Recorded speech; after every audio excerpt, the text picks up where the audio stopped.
Ajay દેવગનની film આવી છે ઓરો મેં કહા દમ થા.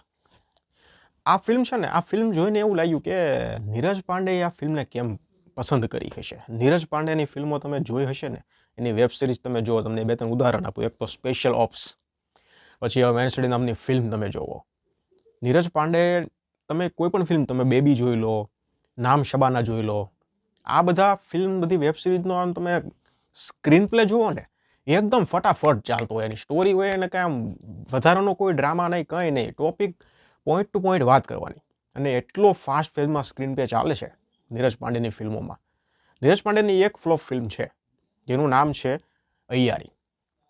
જોકે એ ફિલ્મ જોવામાં મને તો મજા આવી હતી, પણ કલેક્શનનું બહુ એટલું બધું ખાસ થયું નહોતું. પણ આ ફિલ્મ નીરજ પાંડેએ કેમ પસંદ કરીને, એ સૌથી મોટો સવાલ છે. શું કારણ હતું એવું કે આ ફિલ્મ પસંદ કરવી પડી? નીરજ પાંડેનું ડિરેક્શન આ ફિલ્મમાં ક્યાંક ને ક્યાંક નહીં જામે. સ્ટોરીની તમને વાત કરું, કૃષ્ણા અને વસુધા આ બંને એકબીજાને પ્રેમ કરે છે. પછી જે કૃષ્ણા એટલે કે અજય દેવગન છે, એના કંઈક કારણોસર જેલમાં જવું પડે છે, અને અહીંયા વસુધા છે એ લગ્ન કરી લે છે. પછી લાંબા સમય બાદ, સજા પૂરી થયા બાદ, જે કૃષ્ણા એટલે કે અજય દેવગન છે એ બહાર આવે છે, અને પછી હવે આગળની જિંદગી કઈ રીતે થશે, શું એ પાછું વસુધાને મળશે, આગળ શું થશે, એ બધું જ આપણે આમાં જોવાનું છે. ફિલ્મમાં એક થોડો નાનો એવો ટ્વિસ્ટ કહી શકાય, થોડું સસ્પેન્સ કહી શકાય એવું છે, જે અમુક લોકોને પસંદ આવશે, અને અમુક લોકોએ લગભગ નક્કી કર્યું હશે કે ભાઈ આ પ્રકારનું જ હશે. એટલે એ લોકોને માટે થોડું સસ્પેન્સ છે એ ઠીકઠાક કહી શકાય એવું છે, અને અમુકને એવું થશે કે ભાઈ વાહ, મજા આવી ગઈ. બાકી ફિલ્મની સ્ટોરી એકદમ ફ્લેટ છે. બીજી વસ્તુ કે 2 કલાક અને 25 મિનિટ આજુબાજુની આ ફિલ્મ છે, પણ ફિલ્મ તમને એટલી લાંબી લાગશે એની વાત જવા દો તમે. ઓવરઓલ આ ફિલ્મની લંબાઈ છે ને, 2 કલાકની અંદર પતાવી દેવાની હતી. ફિલ્મને એટલી બધી ટ્રીમ કરવાની હતી જરૂર. 2 કલાકની અંદર આ ફિલ્મ પતી જવી જોઈએ હતી. સ્ક્રીન પ્લે એટલો ખરાબ છે, અને એટલો ધીમી ગતિએ આ ફિલ્મની સ્ટોરી હાલે છે. ફિલ્મનું મ્યુઝિક તમને પસંદ આવશે રહ્યો. જ્યારે તમે થિયેટરમાં ફિલ્મ જોવા જશો ને, ત્યારે ગીત આવશે ને, એમાં 1-2 ગીત તો તમને પસંદ આવશે ડેફિનેટલી. એટલે મ્યુઝિક સાંભળવામાં મજા આવશે, અને પ્લસ જે શબ્દો છે ને ગીતના, એ સમજવા લાયક છે. એટલે સમજશો ને તો વધારે પસંદ આવશે. બાકી તમે ખાલી મ્યુઝિક ગીત સાંભળશો તો તમારા કાનને પણ મજા આવશે. એટલે મ્યુઝિક બહુ સારું છે. એક્ટિંગની વાત કરીએ તો અજય દેવગન તો હવે તમને ખબર જ છે. એક્ટિંગ એની 50% એક્ટિંગ તો અજય દેવગનની આંખો કરી લે છે, અને 50% કામ અજય દેવગનને કરવાનું હોય છે. એટલે એક્ટિંગમાં અજય દેવગન તો ભાઈ જબરજસ્ત. આ ફિલ્મમાં પણ અજય દેવગન નિરાશ નથી કર્યા. તબુનું કામ પણ જબરજસ્ત છે. બંનેની કેમેસ્ટ્રી પણ ફિલ્મમાં જામે છે.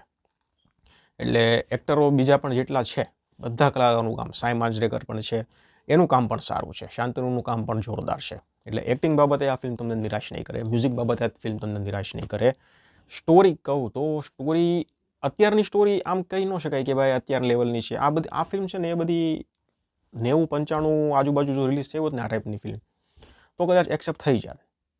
પણ ક્યાંક ક્યાંક તમને એવું લાગશે. અને પાછું એવું નથી કે આખી ફિલ્મ ખરાબ છે. અમુક પોર્શનમાં તમને ફિલ્મ પસંદ આવશે, અમુક પોર્શનમાં ફિલ્મ એમ થશે કે ભાઈ આ બધું રિપીટ થઈ રહ્યું છે. એટલે અમુક જગ્યાએ બધું એવું લાગશે કે રિપીટેડ છે.